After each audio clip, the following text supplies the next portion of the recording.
A providência da restauração na família de Noé.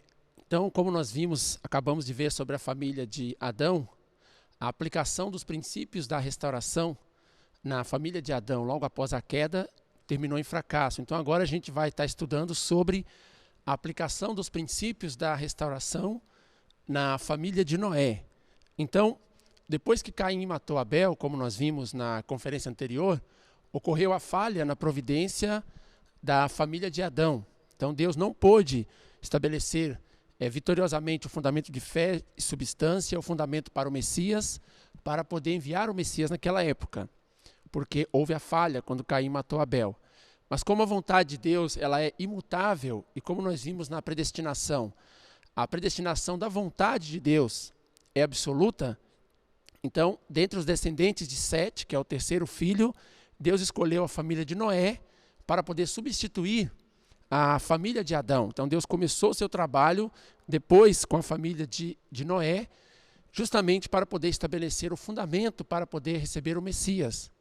Gênesis 6,13 está escrito: Então disse Deus a Noé: O fim de toda a carne é vindo perante a minha face, porque a terra está cheia de violência, e eis que os desfarei com a terra. Então isto mostra que a época de Noé era o tempo dos últimos dias. Então, após o julgamento pelo dilúvio de 40 dias, Deus pretendia enviar o Messias no fundamento estabelecido pela família de Noé. Então, a família de Noé ela estava na posição de restaurar a família de Adão, fazer aquilo que não foi possível fazer na época da família de Adão, que foi estabelecer o fundamento para o Messias. Então, resumidamente, o que deveria acontecer na família de Noé? Primeiramente, o estabelecimento do fundamento de fé, depois o fundamento de substância. Para fazer o fundamento de fé, deve ter uma figura central, que é aquela pessoa chamada por Deus, deve ter uma oferta, um objeto condicional e um período de tempo. E para o fundamento de substância, deve ter uma figura central, que é aquela pessoa que teve vitória no fundamento de fé, e deve ocorrer uma condição de indenização para eliminar a natureza decaída. O fundamento de substância na família de Adão deveria ter sido feito entre Caim e Abel, como nós vimos anteriormente. Depois de estabelecer o fundamento de fé e substância, deve estabelecer o fundamento para receber o Messias, e neste fundamento, receber o Messias. O Messias vai resolver a questão da linhagem de sangue e também a soberania, e vai conduzir o ser humano até o aperfeiçoamento, estabelecendo as três grandes bênçãos, o reino do céu na terra e cumprindo assim a finalidade da criação. Então isso é o que Deus planejou realizar na época de Noé. Então nós vamos ver o que aconteceu, cada um desses pontos, até que ponto foi realizado, se houve alguma falha e como aconteceu isso. Então, primeiramente vamos começar com o fundamento de fé. Para estabelecer o fundamento de fé, é preciso uma figura central, um objeto condicional e um período de tempo. A figura central que foi chamado para realizar o fundamento de fé na época da família de Noé foi o próprio Noé. Então Noé deveria realizar o que não foi realizado por Adão. Então, deste ponto de vista, Noé ele foi chamado 10 gerações ou 1.600 anos depois de Adão para fazer aquilo que não foi possível realizar na época de Adão, na família de Adão.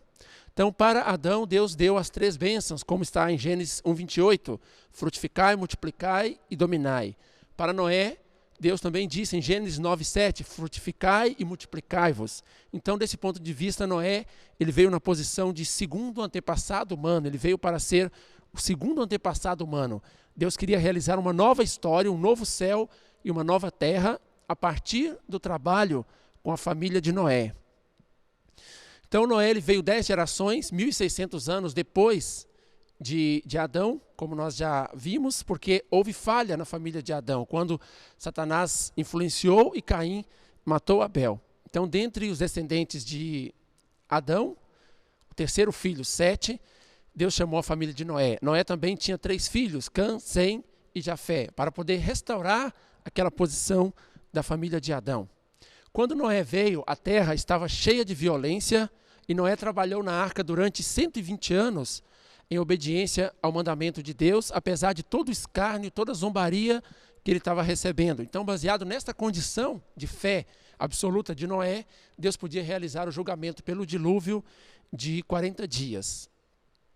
Então, sob esse aspecto, Noé ele foi o primeiro pai da fé, porque trabalhar na montanha durante 120 anos, aguentando todo tipo de acusação e zombaria do povo, Noé deveria ter uma fé muito grande, uma fé imutável para poder realizar isso. Então, Noé ele foi colocado na posição de primeiro pai da fé. Nós sabemos que depois Abraão foi considerado pai da fé, mas originalmente Noé foi colocado nessa posição.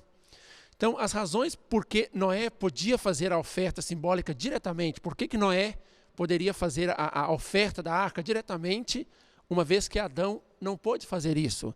Noé, ele estava na base do coração de Abel ter sido fiel e leal a Deus.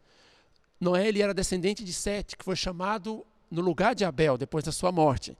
Noé era um homem justo aos olhos de Deus, como diz na Bíblia. Então, Noé ele veio como segundo antepassado humano, com a condição de restaurar por indenização todo o universo. Então, Noé deveria oferecer os objetos condicionais que simbolizavam todo o universo. Então, a arca que Noé estabeleceu, ela estava simbolizando todo o universo, como se Deus estivesse recriando simbolicamente todo o céu, toda a terra, todo o universo. Então, vamos ver o que significava a oferta de Noé, que foi a arca. Então, a arca simbolizava o novo céu e a nova terra, foi construída durante 120 anos. Então, o período de tempo foi 120 anos. Como a arca simbolizava o novo céu e a nova terra, então a arca ela tinha 3 andares, simbolizava o universo que foi criado através dos 3 estágios de formação, crescimento e aperfeiçoamento. No andar de cima ficava Noé, que simbolizava Deus. No andar do meio ficava a família de Noé, que estava simbolizando toda a humanidade, que estava sendo recriada simbolicamente. E no andar de baixo ficavam os animais, que estavam simbolizando todas as coisas, toda a criação de Deus. E os membros da família de Noé, eles estavam na posição de restaurar por indenização todos os membros da família de Adão. Essa era a posição de Noé na época da construção da arca. A arca simbolizava a construção de um novo céu e de uma nova terra. Deus estava reiniciando, estava recomeçando o universo a partir do trabalho com a família de Noé, 1.600 anos depois que aconteceu a queda do homem. Então, como aconteceu as coisas na época da família de Noé? Primeiro, Noé levou 120 anos construindo a arca, e depois Deus declarou que iria acontecer o dilúvio. Então, 7 dias depois, realmente aconteceu o dilúvio durante 40 dias e 40 noites. Depois que terminaram as águas, a chuva parou, a arca ficou durante 150 dias flutuando até parar no topo do Monte Ararat. Então, esse período de tempo estava acontecendo a providência de Deus de reiniciar todo o seu trabalho providencial através da família de Noé. Então, por que aconteceu o julgamento de 40 dias? Qual foi a finalidade do julgamento divino por 40 dias de chuva, 40 dias do dilúvio? De acordo com o princípio da criação, o ser humano foi criado para servir apenas a um Senhor. E Deus não pode operar a sua providência, Ele não pode trabalhar quando o ser humano estava sob domínio de Satanás, devido à sua concupiscência. O ser humano estava misturando o bem e o mal. Tinha muito pecado no mundo de todas as espécies. Então Deus ele precisava fazer a separação do bem e do mal. Assim como aconteceu na família de Adão, quando ele deu 2 filhos, Caim e Abel, representando o lado do bem e o lado do mal. Esse dilúvio simbolizou a separação de Satanás. Então o julgamento pelo dilúvio foi para separar o bem e o mal. Somente ficou o bem, então Deus poderia ter um objeto para poder tratar. Foi para estabelecer um objeto que somente Deus poderia trabalhar através da família de Noé. Então esse é o significado, a finalidade de Deus ter feito o julgamento pelo dilúvio, separar o bem e o mal para poder continuar a sua providência, porque Deus não pode trabalhar quando está misturado o caráter do bem e o caráter do mal dentro do ser humano, dentro da sua providência. Então, separando o bem e o mal, Deus começou o seu trabalho. Então, qual foi o significado daqueles 40 dias de dilúvio? Todas as coisas centralizadas na arca, depois dos 40 dias de dilúvio, era a representação simbólica de todo o curso da história, depois que Deus completou a sua criação do céu e da terra. Então, aquele período de 40 dias do dilúvio estava simbolizando o período de caos no processo da criação, que está escrito em Gênesis 1:2. E a terra era sem forma e vazia, e havia trevas sobre a face do abismo, e o Espírito de Deus se movia sobre a face das águas. Isso era o que significava aquele período do dilúvio, onde a terra estava cheia de água, assim como no início da criação. Então, outra coisa muito importante que aconteceu na época de Noé, nós vamos entender agora o que estava prefigurando algo muito importante para o futuro. Nós vimos que depois que a arca estava no topo do Monte Ararat, um corvo estava voando em volta da arca. Esse corvo simbolizava Satanás, que ele estava esperando uma oportunidade para poder invadir a família de Noé. Assim como Satanás, nós vimos, Lúcifer estava observando, esperando uma oportunidade para invadir a família de Adão e depois, através de Caim, matar Abel. Aconteceu nesta invasão. Esse corvo estava simbolizando Satanás, que estava esperando uma oportunidade para invadir a família de Noé. Lembrando que com a arca Deus estava recomeçando a sua providência, restaurando tudo aquilo que tinha sido perdido. Então Satanás estava ali esperando. Depois, 7 dias depois, a Bíblia mostra que Noé ele soltou um primeiro pombinho. A Bíblia fala que ele soltou para poder ver se as águas já tinham baixado.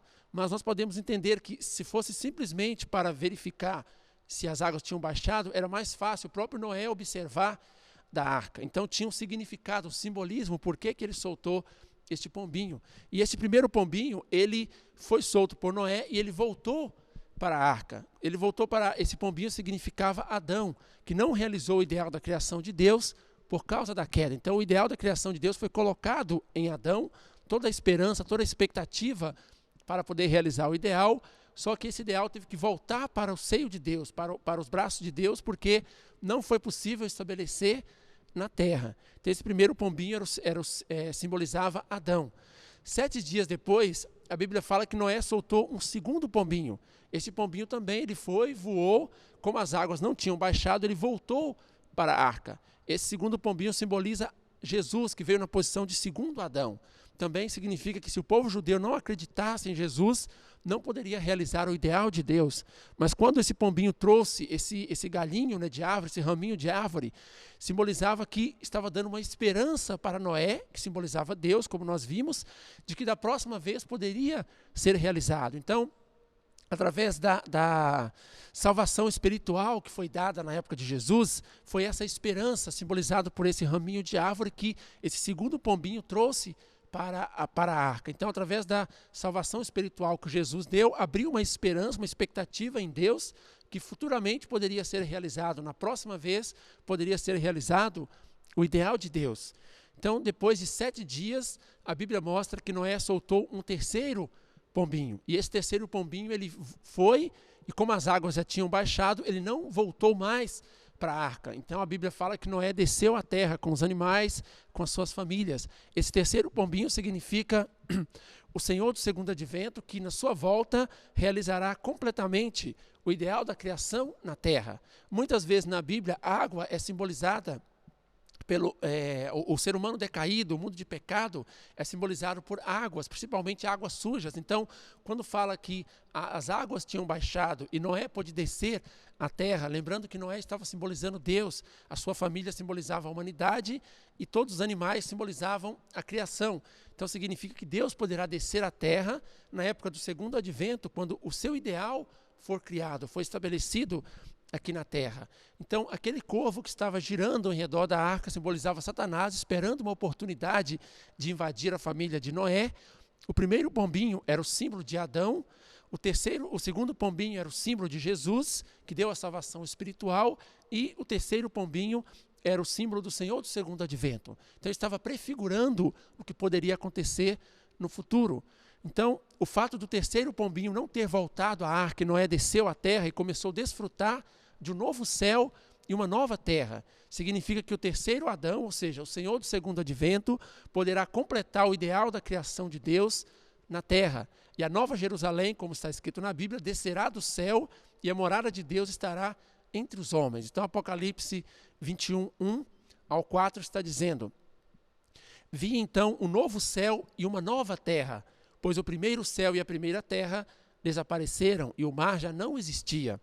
Eu vi descer do céu, de junto de Deus, a cidade santa, a nova Jerusalém, como uma esposa ornada para o esposo. Ao mesmo tempo, ouvi do trono uma grande voz que dizia: Eis aqui o tabernáculo de Deus com os homens. Habitará com eles e serão o seu povo, e Deus mesmo estará com eles. Enxugará toda lágrimas de seus olhos, e já não haverá morte, nem luto, nem grito, nem dor, porque passou a primeira condição. Então, essa passagem do Apocalipse está dizendo o que irá acontecer na época do Senhor do segundo advento. Será estabelecido um novo céu e uma nova terra. Isso foi prefigurado já lá na época de Noé, quando foi enviado aquele terceiro pombinho que não voltou mais para a arca. Simbolizava a volta de Cristo, ou seja, o Senhor do segundo advento. Então, soltar o pombo 3 vezes significava que se o homem não cumprisse a sua porção de responsabilidade, a providência iria se prolongar. Como nós vimos, se prolongar até 3 vezes. Nós já vimos no princípio da criação que Deus permite que a providência prolongue até 3 vezes. Na terceira vez deve ser realizada. Por isso o terceiro pombinho não voltou mais para a arca. Pela falta de fé de Adão, Jesus tinha que vir como segundo Adão. Também é o significado de ter soltado os pombinhos 3 vezes. Se o povo judeu faltasse fé, Jesus tomaria o caminho da cruz e teria que voltar como terceiro Adão, como Senhor do segundo advento. E o período de 7 dias que os 3 pombinhos foram soltos no período de 7 dias com relação um para o outro. O período de 7 dias significava que a criação foi feita em 7 dias, então para recriar, como estava acontecendo simbolicamente na época de Noé, também precisava um período de tempo, precisava esse período de 7 dias relacionada à criação. Então, o fundamento de fé, através de Noé ter construído a arca durante 120 anos, foi estabelecido. Através do julgamento pelo dilúvio, o fundamento de fé ele foi realizado. O fundamento de fé ele é uma oferta simbólica, como uma condição de indenização para poder restaurar todas as coisas e para também restaurar o homem, simbolicamente. Então, o fundamento de fé ele foi realizado com sucesso na época de Noé. Como nós vimos naquela fórmula, para Deus trazer o homem de volta para o seu estado original, além de realizar o fundamento de fé, ele precisa realizar outro fundamento, que é o fundamento de substância. Somente depois de realizar o fundamento de fé, depois de realizar o fundamento de substância, é possível estabelecer o fundamento para o Messias. E estabelecendo o fundamento para o Messias, é possível o Messias vir. E depois do Messias vir, ele pode resolver a questão da linhagem de sangue, a questão da soberania e realizar o reino dos céus, cumprindo assim a finalidade da criação junto com o ser humano aqui na Terra, levando o ser humano até a perfeição. Então, a primeira etapa, que é o fundamento de fé, já tinha sido realizado com todos aqueles significados que nós mostramos até agora. Então, depois deveria ser realizado o fundamento de substância. Para realizar o fundamento de substância, como nós já vimos, é preciso uma figura central e deve ser feita a condição de indenização para eliminar a natureza decaída, que significa fazer o curso inverso às naturezas decaídas. Então, assim como os filhos de Adão, Caim e Abel, é que deveriam realizar o fundamento de substância na família de Adão, eram os filhos de Noé, Cã e Sem, que estavam representando Abel e Caim. Então, eles que deveriam realizar também o fundamento de substância. Mas Cã, ele não tinha feito nada até então, era Noé que tinha estabelecido o fundamento de fé. Então, antes de colocar-se na posição de Abel para fazer o fundamento de substância, Cã deveria fazer uma condição para que ele pudesse receber, para que ele pudesse herdar de Noé o fundamento de fé que Noé tinha estabelecido. Então, antes de começar de fato o fundamento de substância, Deus ele fez uma providência, ele fez um trabalho de transição para que Noé pudesse transferir o seu fundamento de fé através de construir a arca para o seu filho, Cã. Então, como foi essa condição? Qual condição Cã deveria estabelecer? Cã deveria mostrar uma unidade inseparável com o coração e com o sentimento de Noé. Esta era a condição, deveria fazer uma condição de perfeita união de coração. Se ele fizesse essa condição de perfeita união de coração, o fundamento de fé de Noé poderia ser transferido para Cã. Então, Noé, ele tinha construído a arca durante 120 anos, mas Cã até então não tinha feito esse trabalho. Então, Cã deveria herdar o fundamento. Através da perfeita união de coração, poderia ser transferida para Cã aquele fundamento que Noé tinha feito, o fundamento de fé. Então, qual foi o trabalho de Deus para poder fazer com que Cã pudesse se unir com o coração e com o sentimento de Noé? Nós vemos uma passagem na Bíblia onde mostra que Noé, depois dele ter tomado vinho, Noé, ele cultivava uva, né? Então, depois de ter feito vinho, tomado vinho, Noé deitou nu em sua tenda. E o que aconteceu logo depois? A Bíblia mostra que Cã, ele viu que Noé estava nu em sua tenda, e ele chamou os seus irmãos, e eles foram até Noé, e eles cobriram Noé com um manto, cobriram a sua nudez. E a Bíblia mostra que naquele momento Noé despertou e ele amaldiçoou Canaã, ele amaldiçoou os descendentes de Cã. Então, o que essa história que fala na Bíblia, em Gênesis 9, 26, é relacionado a Cã, a Noé e os seus irmãos? O que significa isso no ponto de vista dessa transição do fundamento de fé de Noé para Cã? Quando nós vimos em Gênesis 9, 20 ao 26, mostra que nesse momento Cã, ele se envergonhou de Noé, ele sentiu descontentamento e suscitou o mesmo sentimento entre seus irmãos, Sem e Jafé. Então, eles que foram agitados por Cã, com aquela mesma emoção que ele estava, caminharam de costas ou caminharam para trás, a fim de cobrirem o corpo de seu pai como uma vestimenta. E isto foi um crime tão grande que Noé amaldiçoou Cã, dizendo que seu filho seria um escravo de seus irmãos. Então, por que a Bíblia considerou, e o próprio Noé considerou isso um erro, um pecado, um crime tão grande? Porque justamente nesta passagem de Gênesis 9, do 20 até o 26, foi a oportunidade, foi a providência de Deus para fazer com que Cã pudesse mostrar uma união de coração com Noé, apesar do seu descontentamento. Então, o que Cã deveria ter feito ali era mostrado uma união de coração e sentimento com Noé. Mas como nós vimos nessa passagem, ele se envergonhou, sentiu descontentamento, suscitou o mesmo sentimento entre os seus irmãos, caminharam de costas para cobrir o seu pai, sentiu envergonhado. Então, esses sentimentos são completamente diferentes de união de coração e união com o mesmo sentimento de Noé. Então, naquele momento, era a oportunidade de Cã herdar o fundamento de fé de Noé, mas isso não aconteceu. Então, houve uma falha por parte de Cã em receber o fundamento de fé de Noé. Se Cã tivesse estabelecido uma perfeita união de coração, teria herdado o fundamento de fé, mas isso não aconteceu. Então, por que Deus operou a sua providência dessa forma? Porque o sentimento de vergonha da nudez de Noé foi tão grande pecado. Então, o que significa pecado? Como nós vimos na queda do homem, pecado é aquilo que permite Satanás agir. Então, para Satanás existir e fazer as suas ações, ele precisa um objeto para fazer a ação de dar e receber.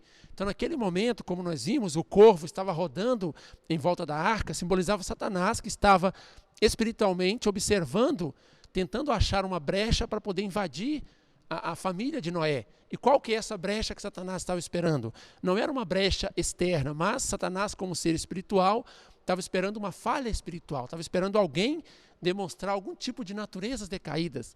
E naquela passagem de Gênesis que nós mostramos agora, está muito claro que Cã demonstrou natureza decaída, demonstrou um caráter parecido com o caráter de Satanás.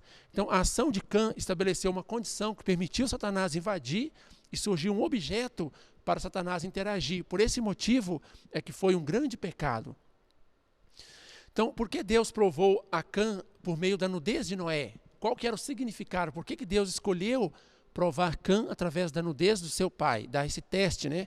Para Cã, na verdade, não era um teste, era uma oportunidade para que Cã pudesse unir em coração e sentimento com Noé. Mas por que Deus usou a questão da nudez? Como nós vimos, a arca era o símbolo de todo o universo, de todo o cosmos. Todas as coisas que foram feitas imediatamente após a oferta da arca simbolizavam todas as coisas desde a criação do universo. Então, é importante sempre lembrar disso, que a arca significava como se Deus estivesse recriando todo o universo simbolicamente. Então, qual era o significado? Por que Deus usou a questão da nudez para provar, para dar essa oportunidade para Cã? A posição de Noé logo após o dilúvio era a mesma posição de Adão logo depois da criação do universo. Então, por que Deus provou Cã através da nudez de Noé? Nós vamos entender agora. Na época da criação, em Gênesis 2:25, está mostrando que eles não tinham sentimento de vergonha entre si e também de Deus, embora estivessem nus. Adão e Eva, antes da queda, antes de terem relacionado com Satanás, eles eram espontâneos, afetuosos, francos e abertos entre si e também perante Deus. Está escrito em Gênesis 2:25 que eles não tinham vergonha de sua nudez, eles eram puros. aquele coração puro perante Deus. Só que depois da queda, em Gênesis 3, 7 a 8, está dizendo que eles envergonharam-se de sua nudez e ocultaram-se de Deus, temendo que Deus pudesse vê-los.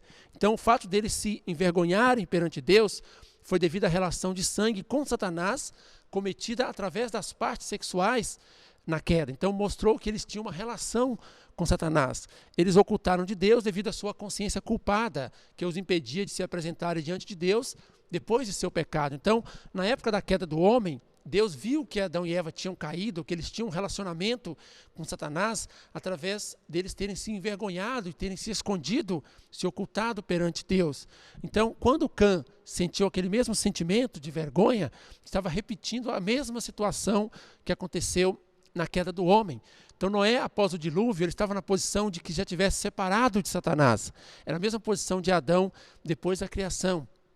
Então, a intenção de Deus, ele queria restaurar por indenização o coração e o sentimento de alegria, vendo que a família de Noé não sentia-se envergonhada, nem procurava se esconder à vista da nudez de Noé. Então, Deus ele queria cumprir essa tão profunda vontade através daquela oportunidade para Cã. Então, consequentemente, Cã podia ter estabelecido uma condição de indenização para restaurar essa situação na família de Adão, mas isso infelizmente não aconteceu porque Cã não conseguiu tomar a mesma posição e o coração de Deus em olhar para Noé daquela forma. Pelo contrário, ele mostrou certa natureza decaída de não tomar o mesmo ponto de vista de Deus. Isso permitiu que, e além disso, ele estabeleceu esse mesmo sentimento no coração dos seus irmãos, como multiplicação do mal. E isso fez com que Satanás pudesse invadir e ocorrer uma falha naquele momento. Então, Satanás, que estava esperando uma oportunidade, ele invadiu os filhos de Noé, principalmente através de Cã, como seus objetos, pois eles tinham falhado e demonstrado naturezas decaídas, que são atitudes como descendentes de Satanás. Então, através disso, eles estavam comprovando que eles tinham elementos de Satanás em si, comprovando que eram descendentes de Satanás. Cã não conseguiu restaurar a posição de Abel para começar o fundamento de substância. Então, o fundamento de substância também terminou em falha, porque ele nem pôde começar entre os dois filhos, Cã e Sem. A providência da restauração sinalizada em Noé também terminou em fracasso devido a isso. Então, até aí foi possível realizar. Foi realizar o fundamento de fé, depois com a falha de Cã em estabelecer essa união de coração com Noé para herdar o fundamento de fé e começar o fundamento de substância, devido a essa falha, toda a família de Noé parou por aí. O trabalho de Deus somente chegou até este ponto. Não foi possível continuar na família de Noé. Então, seria um pecado o fato de alguém se envergonhar de sua nudez? A resposta é não. Por quê? No caso de Noé, ele tinha a missão de eliminar todas as condições que permitiram Satanás invadir, porque Noé estava substituindo a família de Adão. Então tinha uma situação especial. Nós não podemos pensar assim, aquela nudez de Noé, o fato de Cã ter se envergonhado, foi um pecado que permitiu Satanás invadir. Isso não significa que qualquer pessoa que tiver vergonha de sua nudez seja pecado. Não é pecado, porque Cã e Noé estavam numa situação especial, desenhada por Deus para substituir e indenizar todas as condições da família de Adão. Por esse motivo, tinha uma intenção clara de Deus por trás. A família de Noé devia restaurar a família de Adão. Então, essa era uma condição que somente a família de Noé podia estabelecer, porque eles estavam na posição da família de Adão. Então, não é nenhum pecado as pessoas se envergonharem de sua nudez de forma geral. Somente naquele caso da família de Noé, era uma situação especial, preparada por Deus com intenção específica para poder realizar aquele trabalho, para realizar aquela providência. As lições aprendidas da família de Noé. Então, como nós vimos no Princípios da Restauração, na introdução 2, está escrito, que nós devemos tirar lições dentro de cada história que nós estudamos na Bíblia. A história daqueles personagens bíblicos, como nós contamos agora, de Adão, depois de Noé, não é meramente uma história na Bíblia para nós aprendermos algumas coisas simples ou superficiais, mas nós devemos tirar lições profundas e aplicar isso na nossa vida, principalmente dentro da providência da restauração, baseado no princípio da criação de Deus. Então, qual a primeira lição que nós aprendemos através dessa história da família de Noé? Nós aprendemos que a crítica e o egoísmo, eles são fatais dentro do trabalho de Deus. Nós precisamos modéstia, obediência e paciência. Então Cã, ele sabia que a família de Noé fora salva devido aos trabalhos, aos labores de seu pai, labores pelos quais ele tinha sofrido, né, recebido zombaria e crítica. Então, considerando todas essas coisas, Cã deveria ter visto as obras de seu pai, de Noé, como boas e significativas, embora ele tivesse descontente com a sua nudez. Então, Cã, se ele tivesse colocado na balança as coisas, o fato dele estar descontente com seu pai, por ele estar nu dentro da sua tenda, e o fato que Noé trabalhou durante 120 anos para poder salvar a sua própria família, a sua própria vida física, porque se não fosse o trabalho de Noé, nem o próprio Cã estaria existindo naquele momento. Se Cã tivesse equilibrado as coisas e pensado bem, ele poderia ter relevado aquela situação e poderia ter obtido vitória. Em vez de confiar em Noé, que estava do lado de Deus, Cã o criticou de uma perspectiva egocêntrica e mostrou seu descontentamento em sua ação. Isso nos demonstra que precisamos ter paciência e obediência para poder percorrermos o caminho do céu. Então, Cã não conseguiu equilibrar as coisas. Ele agiu de uma forma egoísta e fez uma crítica. Isso foi fatal para a providência na família de Noé. Então, a segunda lição que nós tiramos da família de Noé é que o cumprimento da vontade de Deus é relativo, porque depende da porção de responsabilidade humana. Então, Deus ele estabeleceu a família de Noé, depois de 1.600 anos, longo período de busca, de procura, Deus estabeleceu sacrificando toda a humanidade pelo período de 40 dias. Mas depois de um simples fracasso de Cã, naquela ação que nós mencionamos, Satanás invadiu tudo. Então, quando Satanás invadiu, Deus ele teve que abandonar sem hesitar toda a família de Noé, e a providência centralizada na família de Noé terminou em fracasso. A terceira lição que nós podemos aprender da família de Noé é que a predestinação de Deus para o homem, ou seja, para a pessoa que vai realizar a vontade de Deus, também é relativa, porque depende da porção de responsabilidade humana. Então Deus ele encontrou Noé como pai da fé depois de um período de tempo longo, de 1.600 anos. Quando Cã não cumpriu a sua porção de responsabilidade, Deus teve que abandonar toda a família e teve que chamar a família de Abraão. Deus elegeu depois de 400 anos a família de Abraão em seu lugar. Então nós podemos tirar essas lições da história da família de Noé, que aconteceram há tanto tempo atrás, há muito tempo atrás, e devemos utilizar isso nos nossos dias, atualmente, na nossa vida de fé. Então nós podemos imaginar a situação do coração de Deus, tendo sacrificado todo o ser humano para poder restaurar a família de Adão, recuperar aquele erro, mas o erro se repetiu. Então a tristeza e o sofrimento de Deus foi aprofundada, na verdade aumentou mais. Deus teve que adiar e prolongar sua providência mais 400 anos para depois chamar a família de Abraão para começar novamente o seu trabalho.